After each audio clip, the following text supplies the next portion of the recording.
Hello friends, कैसे हो आप सब। हम इस वीडियो से एक नई सीरीज़ शुरू करने जा रहे हैं। इस वीडियो से हम स्टैंडर्ड 12th साइंस का फिज़िक्स सब्जेक्ट है, उसका चैप्टर 7 अल्टरनेटिंग करंट, उसका एक टॉपिक डिस्कस करने जा रहे हैं। तो इस वीडियो से हम 12th फिज़िक्स स्टार्ट कर रहे हैं। ओके, तो अगर आप 12th स्टैंडर्ड में हैं और बोर्ड एग्ज़ाम अभी देने जा रहे हैं तो ये चैप्टर बोर्ड एग्ज़ाम्स की वजह से बहुत ही इम्पोर्टेंट चैप्टर है। तो ये चैप्टर हम पढ़ने जा रहे हैं और ये सिलेबस है एनसीईआरटी का। तो चलिए वीडियो को शुरू करते हैं। और एक बात कि अभी तक अगर आपने हमारी चैनल को सब्सक्राइब नहीं किया है तो सब्सक्राइब कर लीजिए। चलो तो वीडियो को स्टार्ट करते हैं। चैप्टर 7 ऑल्टरनेटिंग करंट है उसका नाम, और इस चैप्टर का एक टॉपिक लिया है हमने AC voltage applied to a series LCR circuit. तो सबसे पहले इस चैप्टर में एसी वोल्टेज की बात हो रही है, वो आपको पता ही होगा। तो एसी वोल्टेज हमने पहले अलग अलग पे अप्लाई किया है। आर पे ओनली आर पे अप्लाई किया है, फिर ओनली कैपेसिटर पे अप्लाई किया है, ओनली इंडक्टर पे अप्लाई किया है।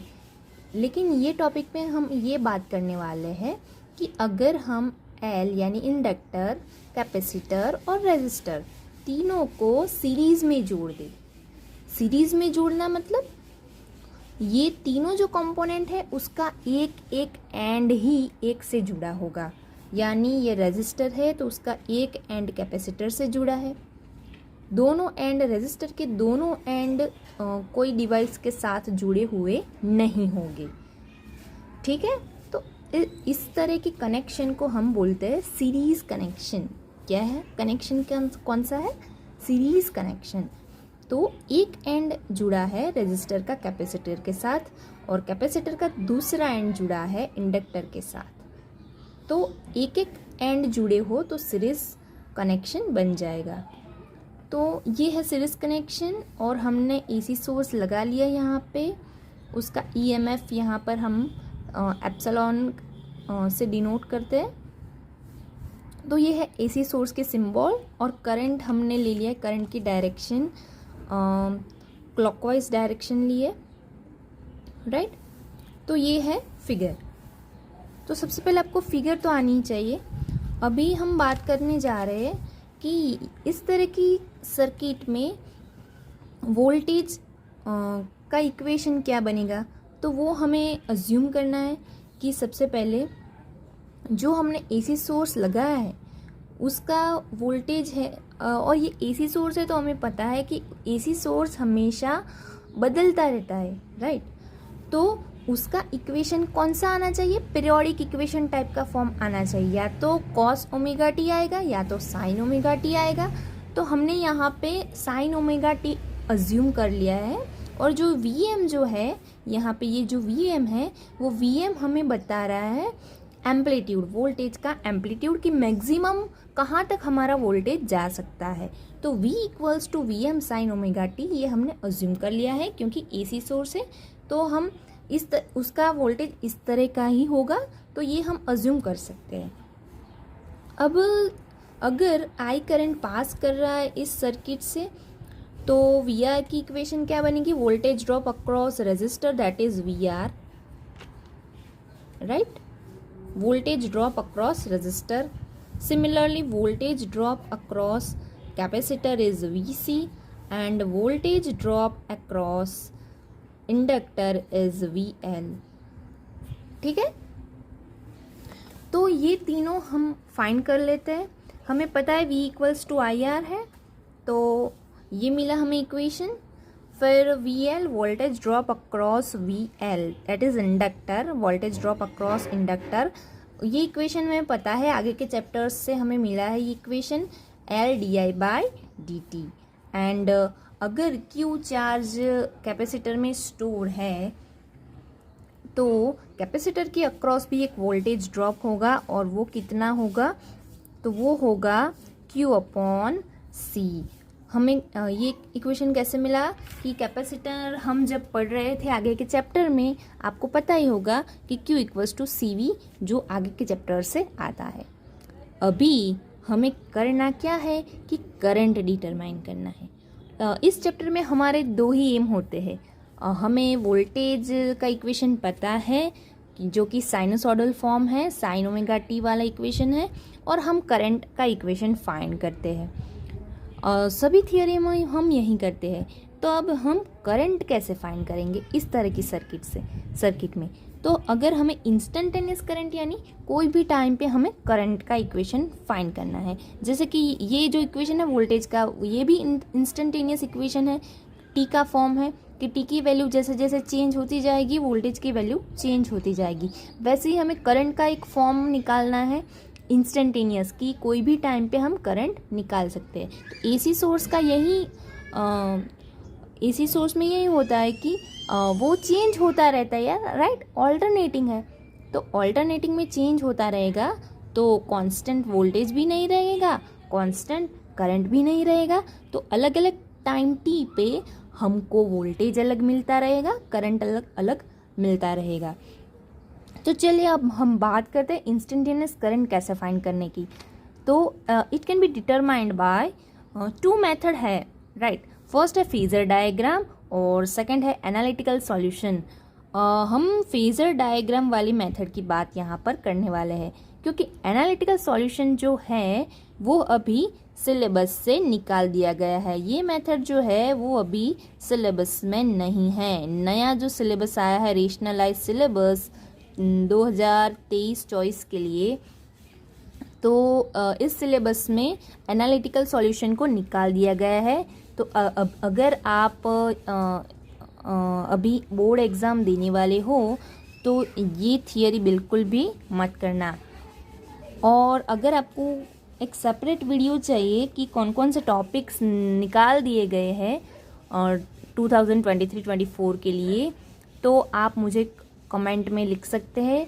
तो श्योर मैं उस पर भी वीडियो एक सेपरेट बनाऊंगी कि कौन कौन सा टॉपिक फिज़िक्स में नहीं है जो आपको नहीं करना है बोर्ड के लिए, ठीक है।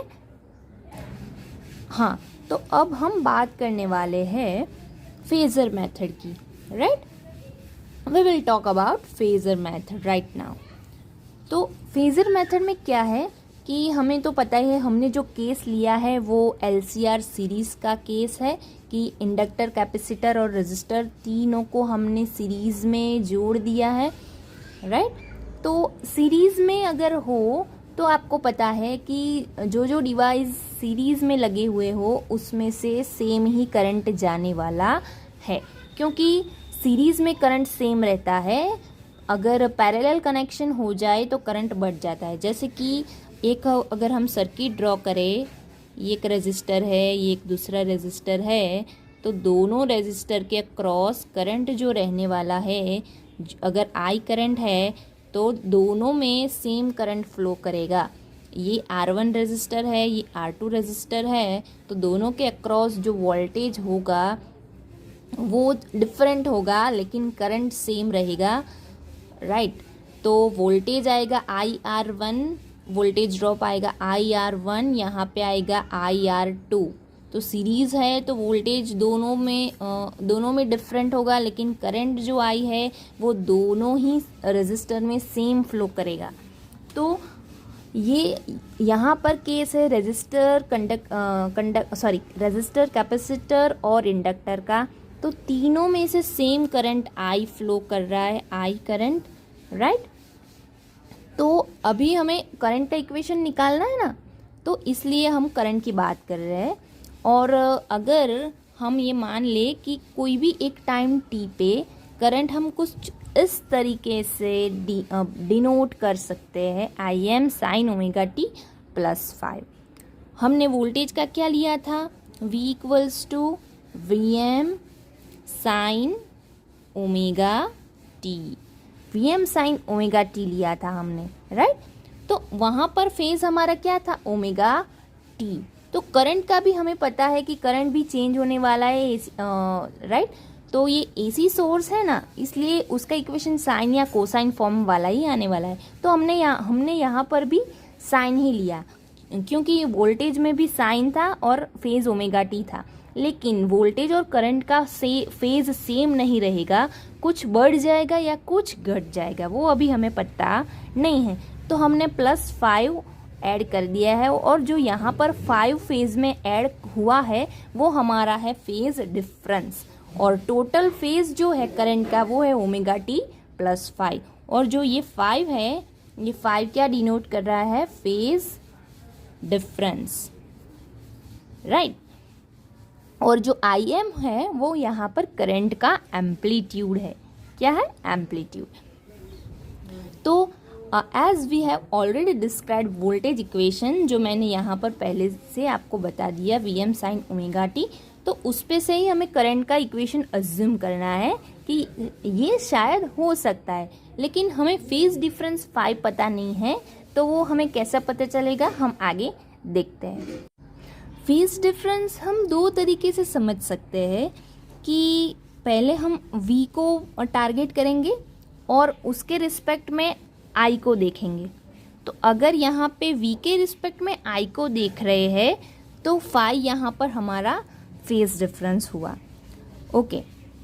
और अगर हम I के रिस्पेक्ट में V को देख रहे हैं, उल्टा, पहले हम V का इक्वेशन लिख रहे हैं और फिर I का लिखा, तो उसमें फाई ऐड किया जो कि फेज डिफरेंस है, राइट। और वो प्लस भी हो सकता है, माइनस भी हो सकता है, हमें अभी पता नहीं है। दूसरा, उस तरीके से भी देख सकते हैं कि हम पहले V की जगह पर I का इक्वेशन रखे और I के रिस्पेक्ट में वोल्टेज कैसे वेरी कर रहा है वो देखते हैं। तो वहाँ पर हमारा फेज डिफरेंस किस में फाई ऐड होगा, तो वहाँ पर हम फाई वोल्टेज में ऐड करेंगे। तो दोनों तरीके से हम फेज डिफरेंस को समझ सकते हैं। इन शॉर्ट, फेज डिफरेंस क्या है कि हमें किसी एक को फिक्स करना है, कि जैसा कि यहाँ पर हमने पहले से वोल्टेज को फिक्स कर रखा है और उसके रिस्पेक्ट में हम करंट को देख रहे हैं कि वोल्टेज से करंट कितना आगे जा रहा है या कितना पीछे जा रहा है। तो ये जो समझ रहे हैं वो फेज डिफरेंस से हम समझेंगे कि करंट जो है वो वोल्टेज से कैसे जा रहा है, वोल्टेज से 10 डिग्री आगे जा रहा है, 10 डिग्री पीछे जा रहा है, 90 डिग्री आगे जा रहा है, क्या 90 डिग्री पीछे जा रहा है, या तो फिर सेम जा रहा है, जैसे कि वोल्टेज जा रहा है वैसे ही करंट जा रहा है। तो ये हम इसको बोलते हैं फेज डिफरेंस, कि दोनों के बीच का जो फेज है, जो ये फेज वाला पार्ट है, उसमें कितना डिफरेंस है, या फिर वो कैसे जा रहा है या फिर कैसे बिहेव कर रहा है, ठीक है। तो कई बच्चों को ये बात समझ में नहीं आ रही होती, इसलिए मैंने यहाँ पे ये बात आपको क्लियर कर दी। चलिए आगे शुरू करते। अगर आपको ये नहीं पता चलता ना, तो फेज डायग्राम में बिल्कुल नहीं पता चल जा, जो हम यहाँ पे समझने वाले हैं, क्योंकि ये फेजर मेथड है, फेजर मेथड है करंट का सॉल्यूशन फाइंड करने के लिए। तो ये फेजर मेथड बहुत इंपॉर्टेंट है और उसके लिए आपको फेज तो पता चलना ही चाहिए। तो फेजर डायग्राम हम कैसे ड्रॉ करेंगे, कि जैसे कि आप 11th स्टैंडर्ड में वेक्टर्स समझ रहे थे, उसी तरीके से आपको फेजर डायग्राम भी समझना है। तो उसमें हम वोल्टेज का वेक्टर्स लेने वाले हैं, voltage across resistor, voltage across capacitor and voltage across inductor. अब इस मेथड में हमें क्या करना है कि हमें टारगेट यहाँ पे करंट को बनाना है। ध्यान रखना कि हमें सबसे पहले फर्स्ट ड्रॉ करंट वेक्टर, सबसे पहले हमें करंट का वेक्टर ड्रॉ कर लेना है फेजर डायग्राम में। तो करंट की इक्वेशन हमने क्या बनाई थी, क्या सपोज की थी, I am omega sine omega T +5। तो अगर हमें एम्पलीट्यूड पता है, फेज पता है, तो हम उसका वेक्टर ड्रॉ कर सकते हैं। तो फॉर एग्जांपल करंट का वेक्टर थोड़ा और लंबा रखना है, ये भी ध्यान रखना है। तो सबसे थोड़ा लंबा एक वेक्टर ड्रॉ कर लेना है, जो यहाँ मैं रेड स्केच पेन से आपको दिखा रही हूँ। तो ये हमने ड्रॉ कर लिया और उसको हम बोलेंगे आई, और उसका हम फेस ओमेगा टी प्लस 5 है, तो वो फेज यहाँ पर बता सकते हैं ओमेगा टी प्लस 5, राइट। इतना कर लिया हमने। अभी हमें वी आर, वी एल और वी सी भी ड्रॉ करना है, और वो कैसे करेंगे, तो उसके लिए आपने पहले 3 थियरी इसमें पढ़ी होगी कि रेजिस्टर वाला एक केस है, फिर ओनली रेजिस्टर वाला, फिर ओनली कैपेसिटर वाला, और थर्ड है ओनली इंडक्टर वाला। तो ये जो तीनों केस है जिसमें हमने अलग अलग डिवाइस अप्लाई करके एसी सोर्स अप्लाई किया है, तो उसमें आपको लास्ट में फेस डिफरेंस भी उसमें पढ़ना आता है। तो हमको पता है कि ओनली रेजिस्टर के केस में फेस डिफरेंस क्या होता है, ओनली कैपेसिटर में क्या होता है, और ओनली इंडक्टर में क्या होता है। तो चलिए पहले वो समझ लेते हैं, फिर वापस यहाँ पे आ जाते हैं और फिर ड्रॉ करते हैं। आपको जो ओनली रेजिस्टर, ओनली इंडक्टर और ओनली कैपेसिटर की थियरी आगे आ गई है पढ़ने में, तो उसमें हमने फेस डिफरेंस के लिए टारगेट किसको किया था, वोल्टेज को। और वोल्टेज के रिस्पेक्ट में मीन्स के पहले हमने इक्वेशन कौन सी रखी थी, वोल्टेज की, V M sine omega T, और उसके रिस्पेक्ट में फिर करंट फाइंड करते थे, और करंट की फेस मीन्स के करंट किस तरीके से बिहेव करेगा वोल्टेज के रिस्पेक्ट में, वो हम फाइंड करते थे फेस डिफरेंस, राइट। तो वहाँ पर हमें V से I को कंपेयर किया था कि V कैसे जा रहा है कि ओमेगा टी फेस से, और I कैसे जा रहा है तो ओमेगा टी प्लस कुछ आ रहा था, तो कि ओमेगा टी से इतना आगे या इतना पीछे जा रहा है। तो इसमें हम V से कंपेयर कर रहे थे I को, राइट।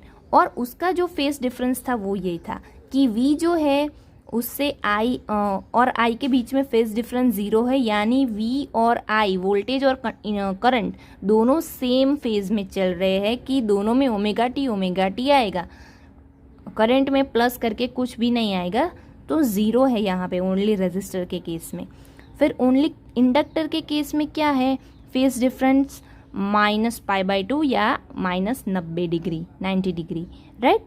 तो यहाँ पर V से I को हमने कंपेयर किया था, तो V जो था ओमेगा टी था, लेकिन I की इक्वेशन में प्लस की जगह पे -π/2 आया था। तो हम ये कह सकते हैं कि प्लस जो फाई था, तो फाई की वैल्यू क्या हो गई, -π/2। तो यहाँ पर V से I कितना, -π/2 फेज से चल रहा है, माइनस फेज है, यानी हम ये समझ सकते हैं कि पीछे चल रहा है। V जो है उसकी कंपैरिजन में करंट इसमें पीछे जा रहा है, राइट।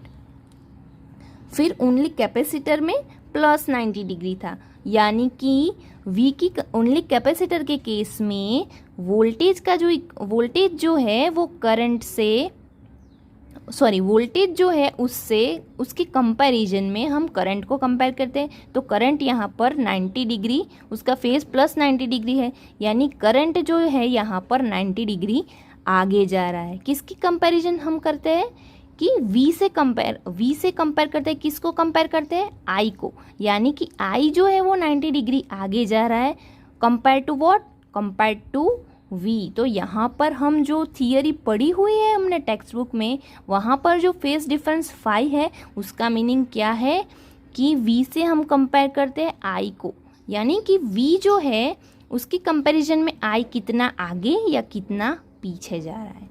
लेकिन यहाँ पर हमें क्या करना है कि सबसे पहले I ड्रॉ कर लिए, यानी कि हमें I से कंपेयर करना है कि I के रिस्पेक्ट में वोल्टेज कैसे कैसे चेंज होगा, राइट। तो ये V की कंपैरिजन में I की वैल्यूज़ थी, मीन्स कि I का फेस डिफरेंस था, राइट।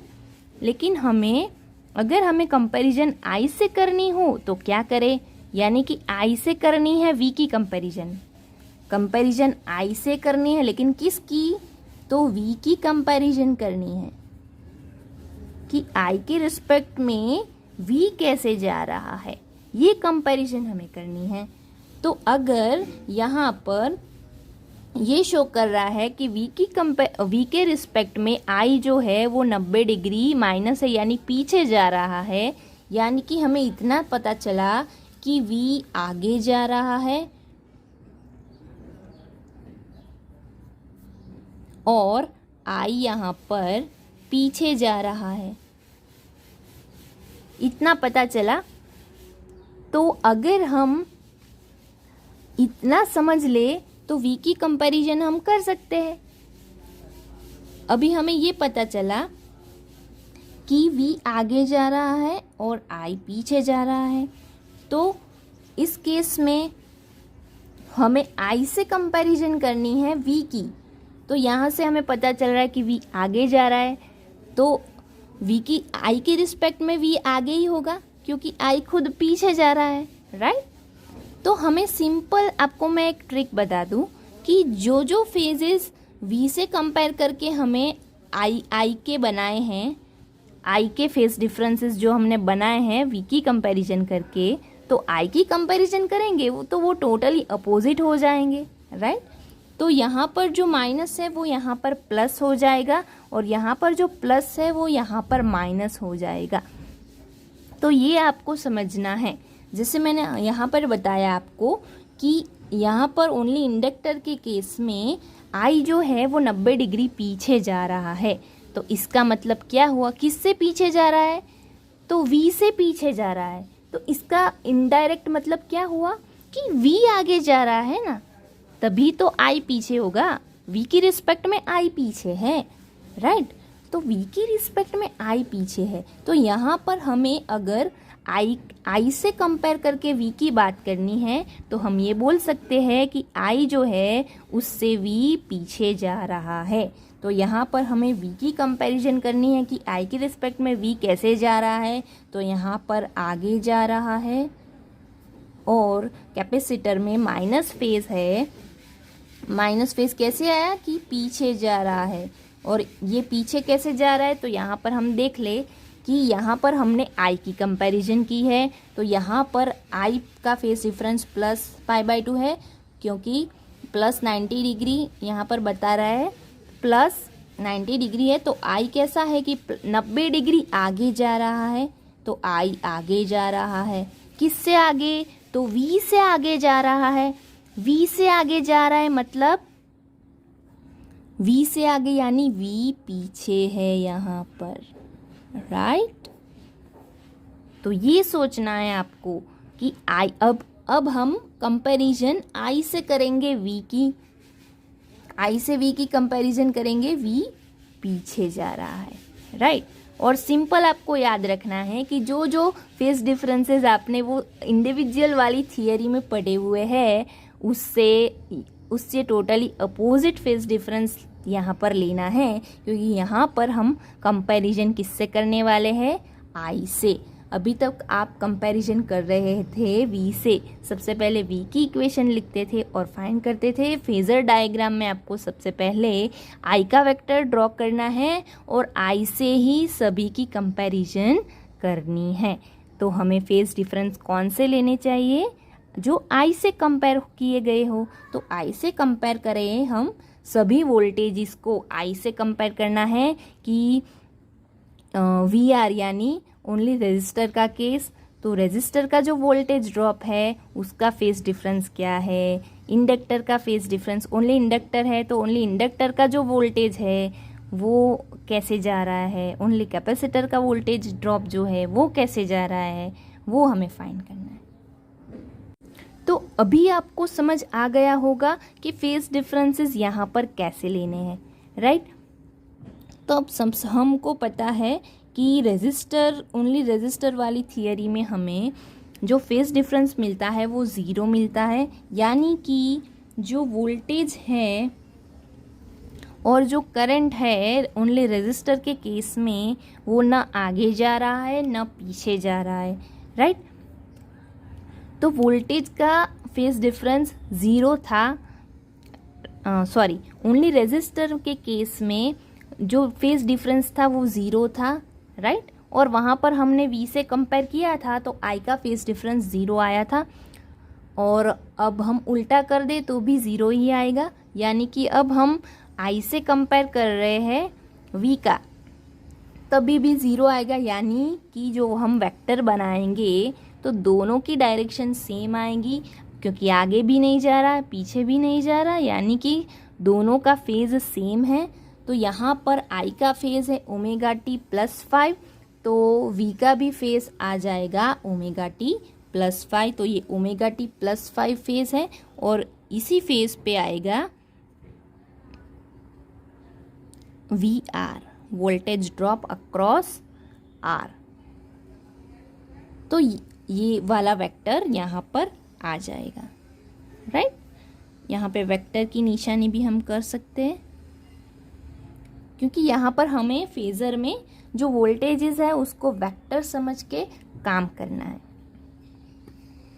चलो अब हम इंडक्टर वाला केस ले लेते हैं, और आपको याद रखना है कि इंडक्टर में आपको वेक्टर छोटा रखना है कि वहाँ पर वोल्टेज ड्रॉप इतना ज़्यादा नहीं होगा जितना कि कैपेसिटर और रेजिस्टर में होता है। तो इंडक्टर का एक छोटा वेक्टर ड्रॉ करना है, तो एक छोटा वेक्टर ड्रॉ कर लेते हैं। और ये हमें फेस कैसे पता चला, पहले हम फेस पता चलना चाहिए ना आपको, फिर आप ड्रॉ कर सकते हैं। तो ओनली इंडक्टर के केस में हमें जो वोल्टेज से कंपेयर कर रहे थे करंट का फेस डिफरेंस हमें -π/2 मिला था। तो मैंने आपको बताया कि जो करंट है वो पीछे जा रहा है, उसका मतलब क्या हुआ कि वोल्टेज जो है वो आगे जा रहा है। 90 डिग्री करंट पीछे जा रहा था वोल्टेज से। तो अब करंट से कंपेयर करें तो वोल्टेज 90 डिग्री आगे जा रहा होगा। तो करंट ये इधर है, करंट से 90 डिग्री आगे, तो 90 डिग्री ऐसे बनेगा, 90 डिग्री प्लस π/2 मैंने इधर लिख ही दिया है। और ये जो वेक्टर बनेगा करंट से 90 डिग्री आगे का, वो होगा हमारा VL। तो समझ में आया आपको? अब हम बात करेंगे VC के बारे में। तो वोल्टेज ड्रॉप अक्रॉस कैपेसिटर कितना होगा, तो ओनली कैपेसिटर वाली थियरी में आपने फेज डिफरेंस पढ़ा हुआ है, उसमें आप अगर वोल्टेज का इक्वेशन पहले लिखते हैं और उसके कंपैरिजन में करंट का फेज डिफरेंस निकालते हैं, तो वोल्टेज से करंट उस केस में 90 डिग्री आगे जा रहा होता है, प्लस π/2 फेज डिफरेंस आता है आपका। लेकिन आगे जा रहे यानी कि वोल्टेज जो करंट जो है वो वोल्टेज की कंपैरिजन में 90 डिग्री आगे चल रहा है। तो अब हम करंट की ही बात करें और उसके बेस पे फिर वोल्टेज की बात करें, तो करंट अगर आगे जा रहा है तो उसका मतलब है वोल्टेज पीछे जा रहा है। वोल्टेज पीछे जा रहा है तो वो जितना आगे जा रहा था ना करंट, उतना ही पीछे जाएगा वोल्टेज। तो वोल्टेज जाएगा, वो 90 डिग्री आगे जा रहा था तो वोल्टेज जाएगा 90 डिग्री पीछे। तो जो ये जो करंट है उससे हमें पीछे यानी इस तरफ, आगे यानी इस तरफ, आगे यानी एंटी क्लॉकवाइज, पीछे यानी क्लॉकवाइज, आपको ये याद रखना है। तो करंट से 90 डिग्री पीछे जा रहा है, यानी ये करंट का जो वेक्टर है उससे हमें 90 डिग्री एंटी क्लॉकवाइज आना है। और अब हमें यहाँ पर एक वेक्टर ड्रॉ कर लेना है। ये जो बनेगा हमारा वो VC का वेक्टर बनेगा, voltage drop across capacitor VC। आपको लग रहा होगा कि हम ये सब क्यों ड्रॉ कर रहे हैं और हम कर क्या रहे हैं, राइट। तो हम कर कुछ नहीं रहे, हमने यहाँ पर अज्यूम कर लिया है फेजर मेथड के लिए सबसे पहले करंट का इक्वेशन, राइट। और करंट का इक्वेशन हमने अज्यूम कर लिया है और वोल्टेज हमें फाइंड करना है कि एलसीआर सीरीज से हमें नेट वोल्टेज कितना मिल रहा है, राइट। तो वो फाइंड करना है, लेकिन इस फॉर्म वाला नहीं, हमें कुछ डिफरेंट फॉर्म वाला वोल्टेज फाइंड करना है कि अलग अलग तीनों का जो वोल्टेज ड्रॉप है उसको ऐड करके हमें कितना मिलेगा, हमें वो फाइंड करना है। तो ये करेंगे हम इस मेथड से, राइट। तो अभी हमें तीनों वेक्टर्स मिल गए हैं कि वीएल वेक्टर कुछ इस तरीके से है, वीसी वेक्टर कुछ इस तरीके से है और वीएल कुछ इस तरीके से है। तो हमें नेट वोल्टेज फाइंड करना हो तो तीनों वोल्टेजेस है उसका हमें रिजल्टेंट फाइंड करना होगा। तो रिजल्टेंट कैसे फाइंड करेंगे कि कोई दो वेक्टर्स का पहले हम रिजल्टेंट फाइंड कर लेते हैं, फिर उस दो वेक्टर का जो रिजल्टेंट है उसके रिजल्टेंट के साथ कोई तीसरा वेक्टर जोड़ देते हैं और फिर उसका रिजल्टेंट फाइंड करते हैं, तो हमें फाइनल नेट वेक्टर मिल जाएगा, राइट। तो यहाँ पर ये VL है और VC है, दोनों टोटली अपोजिट डायरेक्शन में जा रहे हैं। ये है हमारा मिड पॉइंट, यहाँ से ये इतना ऊपर है और यहाँ से ये इतना नीचे है। ये जो है VL और ये जो है VC, तो ये टोटली VC के अपोजिट डायरेक्शन में है। तो दोनों को हम ऐड करेंगे तो रिजल्टेंट क्या मिलेगा, जो VC की वैल्यू है उससे हम VL को माइनस करेंगे, राइट। तो VL की मैक्सिमम वैल्यू क्या है, VL की मैक्सिमम वैल्यू VLM, इतनी जो वैल्यू है VLM, और ये VC की मैक्सिमम वैल्यू है वो है VCM, इतनी।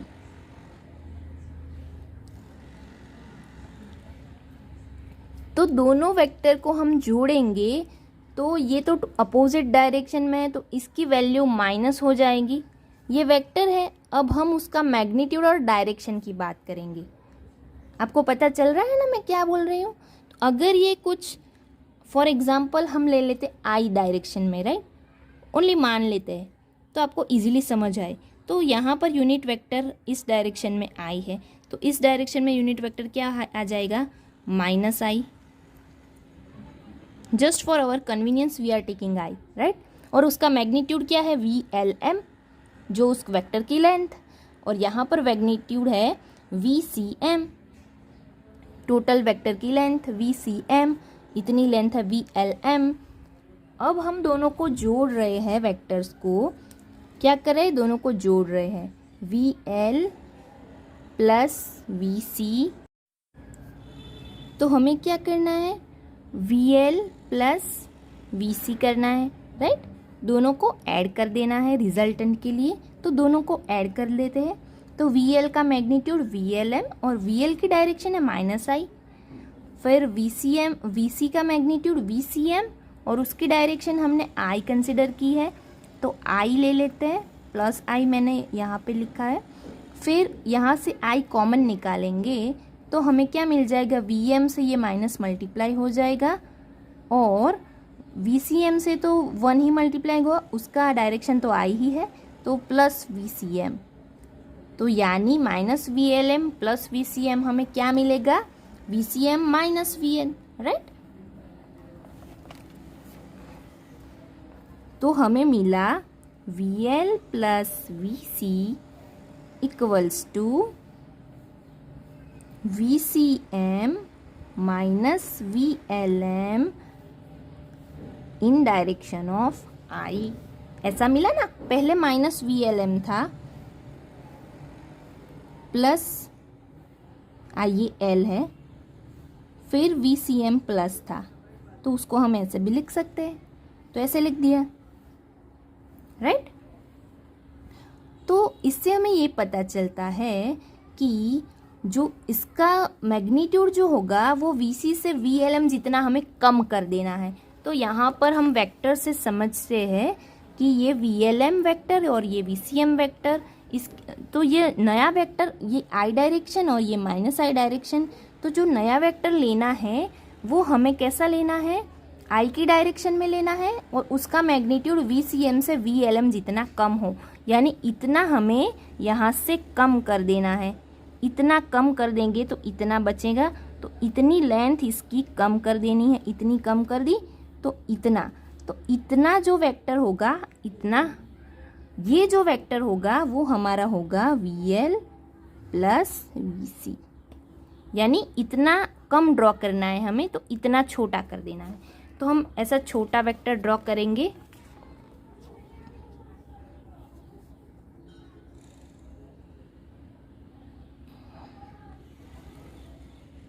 राइट, वो VC से थोड़ा छोटा वेक्टर ड्रॉ कर दिया है और वो होगा हमारा VL प्लस VC, और उसका मैग्नीट्यूड जो होगा, ये जो होगा वो VCM माइनस VLM होगा, VCM माइनस VLM होगा। ये C है और ये L है।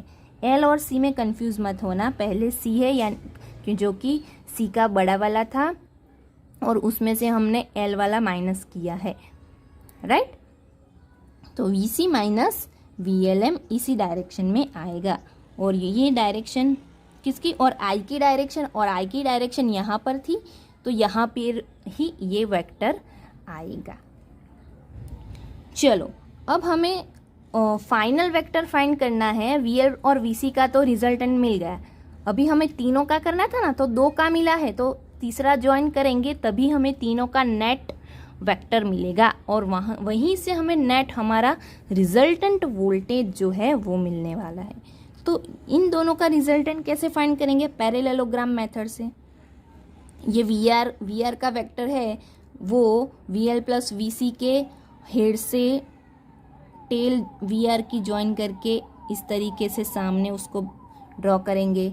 फिर VL प्लस VC है, वो VR से ज्वाइन करेंगे इस तरीके से, सामने सामने ड्रॉ कर सकते हैं ना, ये VL प्लस VC, उसके सामने ये भी डुप्लीकेट VL प्लस VC, लेकिन वो कहाँ से करना है, VR की हेड से।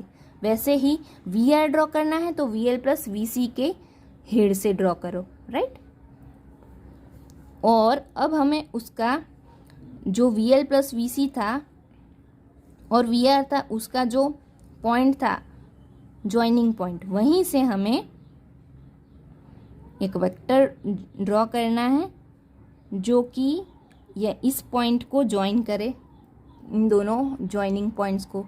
ये दोनों की टेल जहाँ है वहीं से एक वेक्टर लेना है, और इन दोनों के हेड जहाँ मर्ज हुए वहीं पर एंड करना है।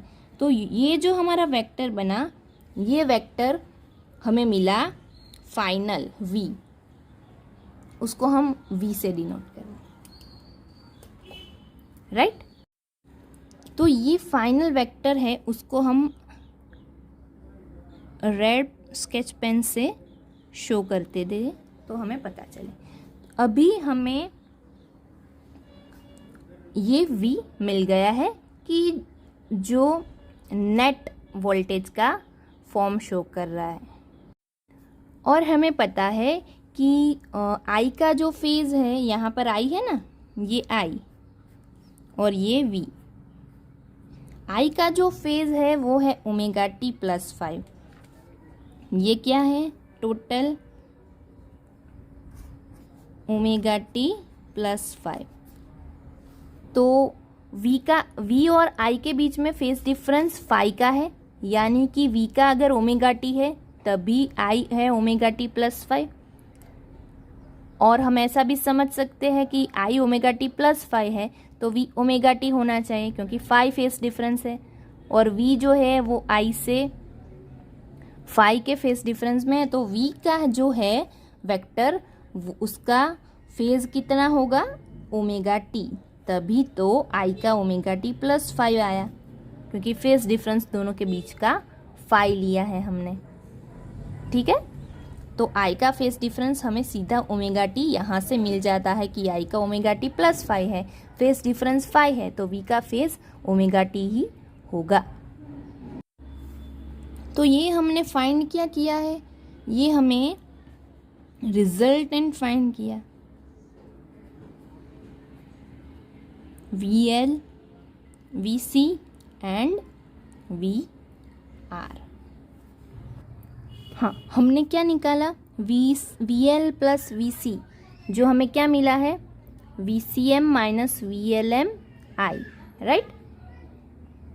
तो वो हम यहाँ पे लिख देते हैं VCM minus VLM I plus VR है, तो VR का मैग्नीट्यूड क्या होगा, VRM, मैक्सिमम उसकी लेंथ VR वेक्टर की, VRM ये लेंथ, और वो किस डायरेक्शन में है, तो ये डायरेक्शन अगर हमने I ली है और ये VR जो है वो इस डायरेक्शन से परपेंडिकुलर है, तो अगर ये I है तो इसको हम J मान सकते हैं, J, तो ये डायरेक्शन J ले लेते हैं, J कैप।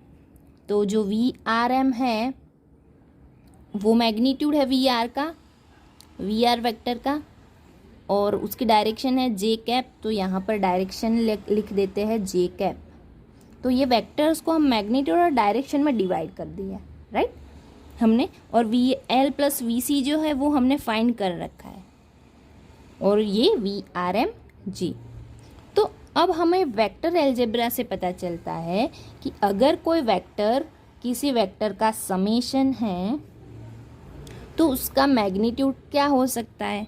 तो इससे हम मैग्नीट्यूड निकाले V का, तो मैग्नीट्यूड कितना आएगा,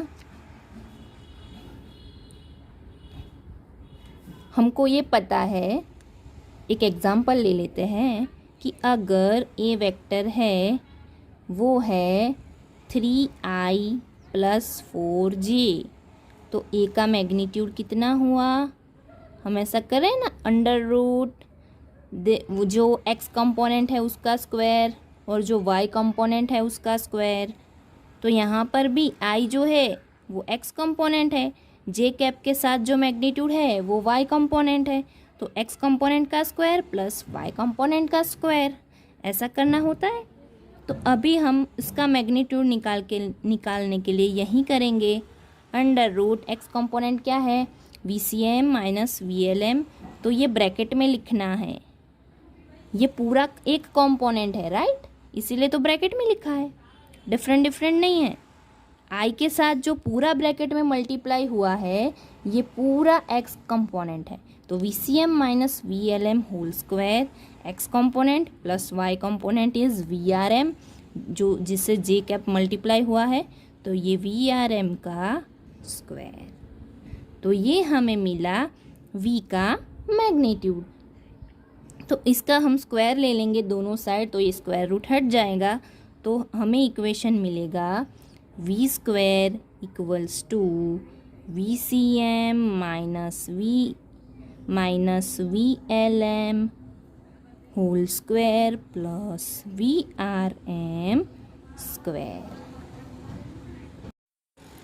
तो हमें क्या मिला, इक्वेशन मिला वोल्टेज का, प्योर मैग्नीट्यूड मिला, equals to VCM minus VLM whole square plus VRM square, right. अब हमें पता है कि VRM जो है वो क्या है, कि voltage drop across resistor. VCM क्या है और वो कितना होगा, IR। VCM जो होगा वो कितना होगा, तो वो होगा voltage drop across capacitor maximum, ये M फॉर मैक्सिमम है, पता है ना आपको। हाँ, VC क्या होगा, तो के I इंटू R का V इक्वल्स टू IR है, तो कैपेसिटर के केस में जो रेजिस्टेंस का रोल प्ले कर रहा है वो है कैपेसिटिव रिएक्टेंस XC। फिर VLM क्या है, VL voltage drop across inductor, और वो क्या होगा IR, जैसा हम इसको बनाना चाहे तो I, और जो रेजिस्टेंस जैसा प्ले कर रहा है वो है यहाँ पर L के केस में है XL, इंडक्टिव रिएक्टेंस। तो ये VRM, VCM और VLM की वैल्यू यहाँ पर रखनी है हमें, राइट। तो यहाँ पर रख देते हैं। और ये भी क्या होगा, IM, हम मैक्सिमम फाइंड कर रहे हैं यहाँ पर। सो V² इक्वल्स टू क्या होगा, IM XC minus IM XL whole square plus IM R square whole square, right. अभी यहाँ दोनों से हम यहाँ पर एक स्क्वायर ब्रैकेट कर देते हैं और अंदर देखो दोनों में IM कॉमन दिख रहा है, तो IM को बाहर निकाल देते हैं। जो देखो ये ब्रैकेट का स्क्वायर तो है ही, तो वो तो पहले ड्रॉ कर देना है। और अंदर से क्या कॉमन निकलता है वो अंदर ही रखना है common, IM XC minus XL whole square, sorry IM XC minus XL, और ये स्क्वायर तो बाहर ही है तो वो ब्रैकेट के बाहर रख दिया स्क्वायर, प्लस ये स्क्वायर यहाँ पर मल्टीप्लाई होगा IM स्क्वायर R स्क्वायर, ठीक है। अभी ये स्क्वायर इससे भी मल्टीप्लाई होगा और इससे भी मल्टीप्लाई होगा, तो IM स्क्वायर और ये पूरी ब्रैकेट का यहाँ पर स्क्वायर आ जाएगा, XC minus XL whole square plus IM square R square equals to, यहाँ दोनों से I स्क्वायर M कॉमन और ब्रैकेट में XC minus XL whole square plus R square, ये मिला हमें V स्क्वायर। इतना इक्वेशन आपको समझ आ गया। अभी हम V को IR से रिप्रेजेंट कर सकते हैं, लेकिन ये R क्या होगा, इम्पीडेंस होगा, क्योंकि LCR सर्किट है तो ओनली रेजिस्टेंस नहीं होगा, इम्पीडेंस बनेगा, क्योंकि इंडक्टिव रिएक्टेंस और कैपेसिटिव रिएक्टेंस भी ऐड होगा, तो इम्पीडेंस बनेगा। तो V इक्वल्स टू हम क्या लिख सकते हैं यहाँ पर, IM इंटू इम्पीडेंस Z, उसका स्क्वायर, ठीक है। तो क्या मिला हमें, ये मिला। अब हम यहाँ पर IM स्क्वायर Z स्क्वायर आ जाएगा, यहाँ पर IM स्क्वायर Z स्क्वायर, तो IM square Z square equals to क्या मिला हमें, IM square XC minus XL whole square plus R square, IM square दोनों तरफ से कैंसिल हो जाएगा, तो हमें इम्पीडेंस का इक्वेशन यहाँ से मिल जाता है, Z equals to R square plus XC minus XL whole square. R यहाँ पर हमने पहले रख दिया, और ये Z square, sorry Z square, Z चाहिए तो इसका अंडर रूट ले लीजिए, अंडर रूट,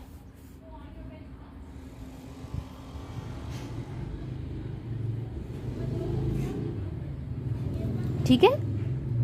तो ये हमें इम्पीडेंस मिल गया, राइट। अभी एक दूसरी और चीज़ हमें फाइंड करनी है, फाई। तो ये इम्पीडेंस मिला, और जैसे कि मैंने बोला आपको कि ये जो है, एक हमने I कंपोनेंट लिया है, एक J कंपोनेंट लिया है, उस तरीके से समझ के हम इम्पीडेंस तो फाइंड कर लिया, लेकिन हम फाई भी फाइंड कर सकते हैं। फाई, तो फाई हम कैसे फाइंड करें, तो 10 फाई से हम फाइंड करेंगे फाई को,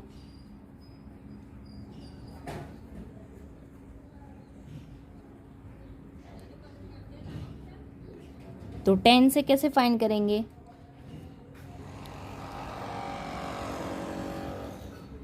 तो 10 फाई हमें फाइंड करना होगा। 10 फाई फाइंड करने के लिए हमें क्या करना होगा कि पहले जो डायग्राम हमने बनाया था उस डायग्राम को पहले समझना होगा कि 10 फाई जो है वो फाइंड करने के लिए हमें क्या करना होगा कि पहले हमें ये जो वी एल प्लस वी सी जो है वो आई डायरेक्शन में हमने लिया है, और वी आर जो है वो जे डायरेक्शन में लिया है, और फेज डिफरेंस वी और आई के बीच में है वो है फाई। ये फाई बनता है, ये इतना है जो वो फाई बनता है फेज डिफरेंस, राइट। अभी जो वी आर है उसकी डायरेक्शन में कौन है, करंट है, और जो V L plus V C है वहीं पे हमारा X C minus X L component आएगा, क्योंकि V C M minus V L M से हमें एक्स सी और एक्स एल मिल जाता है। तो यहीं पे x C minus X L component इस डायरेक्शन में होगा, और जो आर होगा वो ये वी आर और करंट जो है उसकी डायरेक्शन में आर होगा।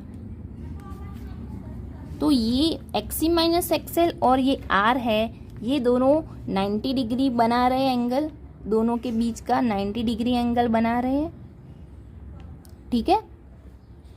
तो 90 डिग्री एंगल बना रहे हैं, और ये जो x C minus X L है इस वेक्टर को हम यहाँ से घसीट कर यहाँ पर ला सकते हैं। डायरेक्शन चेंज नहीं करनी है, कुछ नहीं चेंज करना है, सिर्फ यहाँ से उठाकर यहाँ पर रखना है। तो यहाँ से उठाकर यहाँ पर ऐसे रख सकते हैं हम। तो ऐसा कुछ ड्रॉ होने वाला है कि ये जो है वी आर है, वी आर की डायरेक्शन है, और इसको घसीट कर वी आर पे लाना है, वी आर पे, सॉरी आई पे नहीं, वी आर पे। तो वी आर पे ला रहे X C minus X L को, यानी V C M minus V L M जो हमें मैग्नीट्यूड मिला है उसको, और V L plus V C वो वेक्टर फॉर्म है। ये V L plus V C को यहाँ पर ला दिया, और ये वी आर है, राइट। तो अभी हमें वी आर जो है उससे हमें क्या मिलने वाला है, वी आर से आर, वी आर है उसका मैग्नीट्यूड, उसको हम आर से कंपेयर कर सकते हैं, और V L plus V C को हम x C minus X L से कंपेयर कर सकते हैं, और ये जो रिजल्टेंट वी है, राइट, ये वी है, और ये वी आर की डायरेक्शन में आई भी है, इसी डायरेक्शन में आई भी है। तो ये आई है और ये वी है, दोनों के बीच का फेज डिफरेंस क्या है, फाई है। और ये जो x C minus X L है वो यहाँ पर था, यहाँ पर, लेकिन हमें इजी रहे इसीलिए हमने इसको उठाकर यहाँ पर रख दिया। तो यहाँ पर रखने से जो हमें 90 डिग्री यहाँ पर मिल रहा था वो अब हमें यहाँ पर मिल रहा है। तो ये एक 90 डिग्री ट्राइंगल बन गया। तो अब हम यहाँ पर ट्रिगोनोमेट्री अप्लाई करके फेस डिफरेंस जो फाई है वो फाइंड कर सकेंगे। तो tan फाई हमें फाइंड करना है।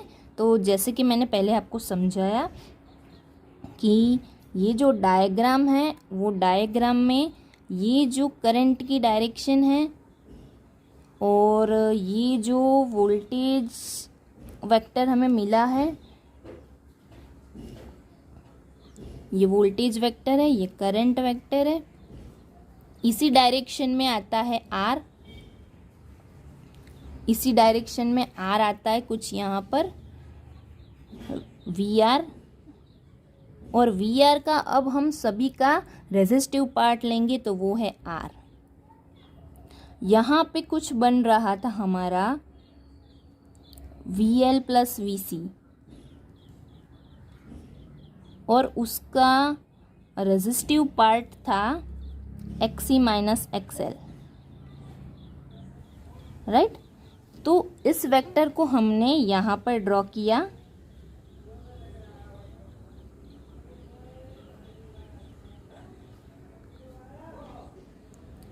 X C minus X L उसका रेजिस्टिव पार्ट। ये आई और ये वी है, दोनों के बीच का एंगल है फाई, फेज डिफरेंस, और ये 90 डिग्री है। ये 90 डिग्री है तो ट्रिग्नोमेट्री अप्लाई कर सकते हैं और tan phi फाइंड कर सकते हैं। तो tan phi हमें क्या मिला, अपोजिट साइड, फाई की अपोजिट साइड क्या है, एक्सी माइनस एक्सएल, और एडजेसेंट साइड क्या है, R, opposite side upon adjacent side. और जो हाइपोटेनियस यहाँ पर ये बनेगा ट्राइंगल का, वो ये वी की डायरेक्शन वाला वेक्टर है और ये वेक्टर हमारा बनेगा आई जेड और रेजिस्टेंस इक्विवेलेंट उसका जेड है। तो यहाँ पर सभी पर हमने रेजिस्टेंस इक्विवेलेंट लिया है। तो इस तरीके से ये जो आप दिखते हैं ना वो ट्रायंगुलर डायग्राम टेक्स्ट बुक में दिया गया है, वो इस तरीके से है कुछ। यहाँ पे फाई बताया होगा, यहाँ पे एक्सी माइनस एक्सएल, यहाँ पे आर और यहाँ पे जेड। तो इस डायग्राम को हम इम्पीडेंस डायग्राम भी बोलते हैं। तो ये हमें पूरा फेजर डायग्राम से सॉल्यूशन मिला। क्या मिला हमें, सबसे पहले इम्पीडेंस मिला, उसका इम्पीडेंस कितना आएगा वो इजीली हमें ओनली रेजिस्टर, ओनली कैपेसिटर और ओनली इंडक्टर से मिल जाता था। लेकिन इस LCR सीरीज़ वाली थियरी में हमें ये पूरी ट्रीटमेंट करनी होगी फेजर डायग्राम वाली।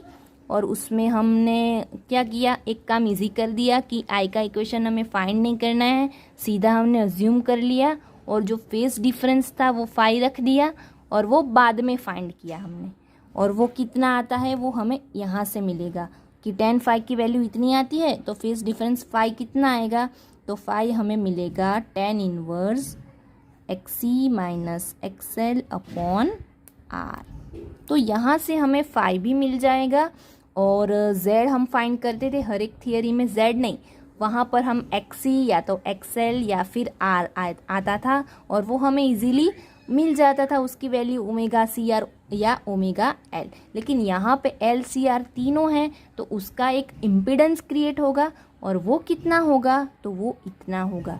वो हमें इस थियरी से, इस फेज़र से मिलता है, राइट। और फाई भी इस फेज़र की मदद से हमें मिल जाता है। अभी हमें इसका फेज़र डायग्राम जो हम बना रहे हैं वो हमें ड्रॉ करना है कि वो किस तरह से बिहेव करेगा वी और आई। फेजर डायग्राम, तो ये हम हर एक थियरी में ड्रॉ करते थे इस तरीके से। कुछ पहले एक्सिस ड्रॉ कर लेते थे और फिर डायग्राम ड्रॉ करते थे, वी और आई के बीच में कैसा रिलेशन है, फेज डिफरेंस कितना है, उसके बेस पर हम ड्रॉ करते थे। तो यहाँ पर कैसा है, तो हम सबसे पहले देख लेते हैं कि पहले हमने फेज़र मेथड से जो बनाया है वो कैसा है। तो हम ये समझते हैं यहाँ पर कि वी वेक्टर यहाँ पर है और आई वेक्टर यहाँ पर है, दोनों के बीच का फेज डिफरेंस है फाई। तो हम ये देखते हैं कि हम वी से ऐसे आगे जा रहे हैं एंटी क्लॉकवाइज में, तभी आई मिल रहा है, यानी कि वी जो है उसकी कंपैरिजन में आई जो है वो आगे जा रहा है। तो वी और आई के बीच में फेज डिफरेंस है फाई का, और आई जो है वो फाई फेज डिफरेंस से वी से आगे चल रहा है। तो हमें कुछ इस तरीके से फेज डायग्राम बनाना है। तो चलिए हम बना देते हैं फेज डायग्राम। कैसे आएगा, तो हम कुछ यूँ ले लेते हैं हमारा वी का फेज है ओमेगा टी, और जो फाई है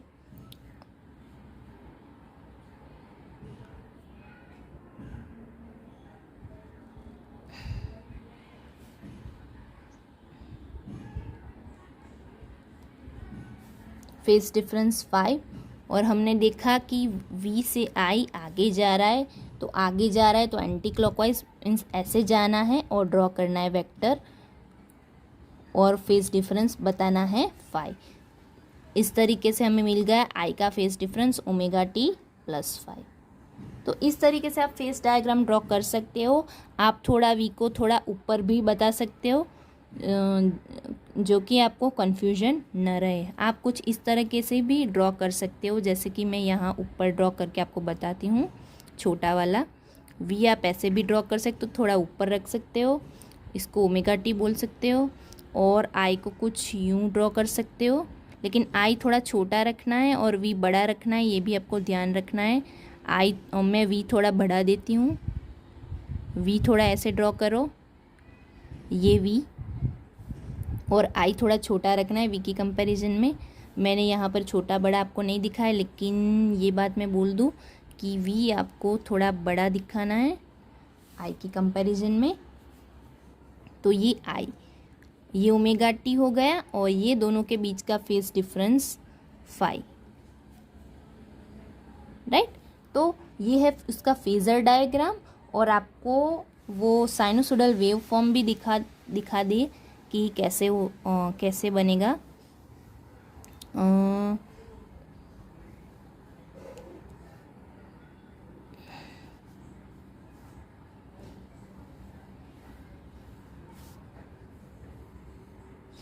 हमें v का इक्वेशन पता है, V M sine omega T, और i का यहाँ पर है I M sine omega T, और फेज है +5, राइट। तो अभी सबसे पहले हम दोनों में साइन आ रहा है, देखिए दोनों में साइन आ रहा है, यानी कि दोनों का जो ग्राफ होगा वो यहीं से शुरू होगा। साइन में यहीं से ग्राफ शुरू हो रहा है। दोनों में साइन ही है, लेकिन आई एम में क्या है, 5 का फेस डिफरेंस है। तो आई बाद में ड्रॉ करना है, क्योंकि वी से आई आगे जा रहा है, तो थोड़ा उसका वेव फॉर्म बड़ा आने वाला है। साइन का ही वेव फॉर्म ड्रॉ करना है। सबसे पहले वी का ड्रॉ कर लेते हैं। तो साइन फॉर्म तो कुछ इस तरह से आते हैं, सबको ड्रॉ करना आता ही है।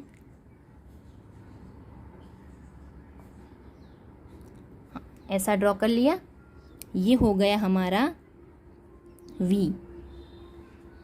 अब हम आई ड्रॉ करेंगे। आई भी इसी यहाँ से ही शुरू होगा, लेकिन उसमें +5 का फेस डिफरेंस आएगा। क्योंकि यहाँ पर 5 का फेस डिफरेंस है, तो आई यहाँ से स्टार्ट होगा, थोड़े आगे से स्टार्ट करना है, याद रखना है आपको।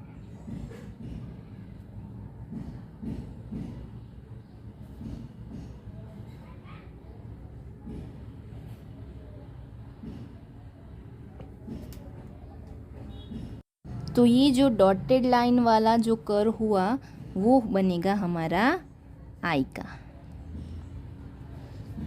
ये होगा हमारा आई एम, और ये होगा हमारा वी एम। तो ये बन गए हमारे दोनों डायग्राम्स, दोनों फेजर डायग्राम्स, एक वेव फॉर्म और एक वेक्टर फॉर्म। तो ये पूरी थियरी आपको समझ आ गई होगी।